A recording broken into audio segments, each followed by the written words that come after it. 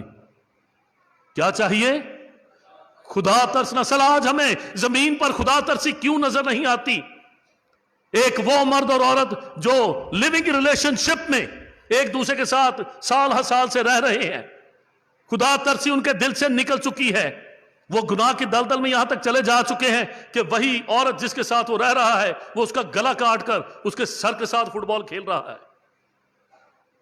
جو دونوں ایک دوسرے کی محبت کے دعوے دار ہیں، وہ پتہ نہیں کس بات کو محبت سمجھتے ہیں، لیکن نیوز میں آ رہا تھا کہ اس نے گلا کاٹ کر اس میں فٹ بال گیا اور اپنی فلم بناتا رہا، کیمرہ رکھ کے اس لڑکی کے ساتھ جس کے ساتھ وہ رہ رہا تھا، اسلام آباد میں جو واقعہ ہوا، اس کے سر کے ساتھ فٹ بال کھیل رہا ہے۔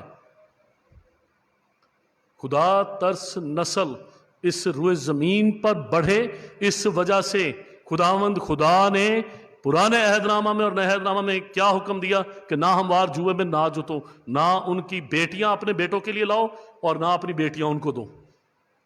خدا ترس نسل کے لیے ضروری ہے کہ ہم اس بات کو سمجھیں کہ مسیحیوں کے اہل کتاب کون ہیں، جن کے نام کتاب حیات میں ہیں، جو ہمیشہ کی زندگی پائے ہوئے، توبہ کیے ہوئے اور ہمیشہ کی زندگی کے وارث ہیں۔ تب ہماری نسل آگے چل کے خدا ترس نسل ہوگی۔ اگر آپ کے پاس بائبل مقدس ہے تو میرے ساتھ کھولیں ملاکی نبی کا صحیفہ،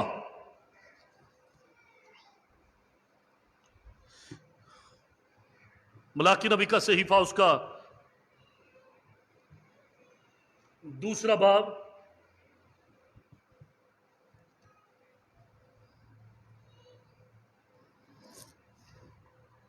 اس کی 10ویں آیت۔ بات ذرا پیچھے سے شروع ہوگی، پیچھے سے مراد ذرا زمانہ قدیم میں جائیں گے، لیکن غور سے سنیے گا۔ اگر انڈر لائن کہیں پر کرنا چاہے تو انڈر لائن کر لیجئے گا، لیکن غور سے پڑھیں اور سنیں۔ لکھا ہے، کیا ہم سب کا ایک ہی باپ نہیں؟ یہ ملاکی کا صحیفہ، اس کا 2 باب اور اس کی 10ویں آیت۔ کیا ہم سب کا ایک ہی باپ نہیں؟ کیا ایک ہی خدا نے ہم سب کو پیدا نہیں کیا؟ پھر کیوں ہم اپنے بھائیوں سے بے وفائی کر کے اپنے باپ دادا کے عہد کی بے حرمتی کرتے ہیں؟ 11ویں آیت غور سے سنیں۔ یہودا نے بے وفائی کی، اسرائیل اور یروشلم میں مکروہ کام ہوا۔ اسرائیل اور یروشلم میں کیا ہوا؟ کیا ہوا؟ مکروہ کام ہوا۔ مکروہ کام کیا ہوا؟ یہودا نے خدا کی قدوسیت کو جو اس کو عزیز تھی، خدا کی قدوسیت، خداوند خدا غیور خدا ہے، وہ اپنے جلال پر سمجھوتا نہیں کرتا، اپنی قدوسیت پر وہ سمجھوتا نہیں کرتا، اسے اپنی قدوسیت عزیز ہے۔ اور خداوند خدا کی قدوسیت کب، خداوند خدا کی قدوسیت کب جنبش کھاتی ہے، کب وہ جلال میں آتا ہے، کب وہ انسان پر غضبناک ہوتا ہے؟ نوجوانوں اس بات کو، اس اگلی آیت کو غور سے سننا اور پڑھنا۔ لکھا ہے، یہودا نے خدا کی قدوسیت کو جو اس کو عزیز تھی بے حرمت کیا اور ایک غیر معبود کی بیٹی بیاہ لایا۔ غیر معبود کی بیٹی بیاہ لایا، اپنے ایمان سے باہر ایک دوسرا معبود۔ وہ عورت کسی اور کی عبادت کرتی تھی، جب اسے بیاہ لایا تو کیا لکھا ہے؟ یہودا نے خداوند کی قدوسیت کو جو اس کو عزیز تھی بے حرمت کیا۔ آج ہم کیا کر رہے ہوں گے؟ اچھا ٹھیک ہے جی، یہ میرا ذاتی معاملہ ہے، بیٹے اور بیٹیاں کیا کہتے ہیں جی، میرا جسم میری مرضی، میری زندگی ہے میری مرضی۔ وہ بچے جن کو ماں باپ پیدا کرتے ہیں، آج کے دور میں جب ایک بچہ یا بچی 15 16 17 18 سال کی عمر کو پہنچتا ہے تو کیا، میں نوجوانوں سے مخاطب ہوں، آپ سمجھتے ہیں اس کا کیا مطلب ہے؟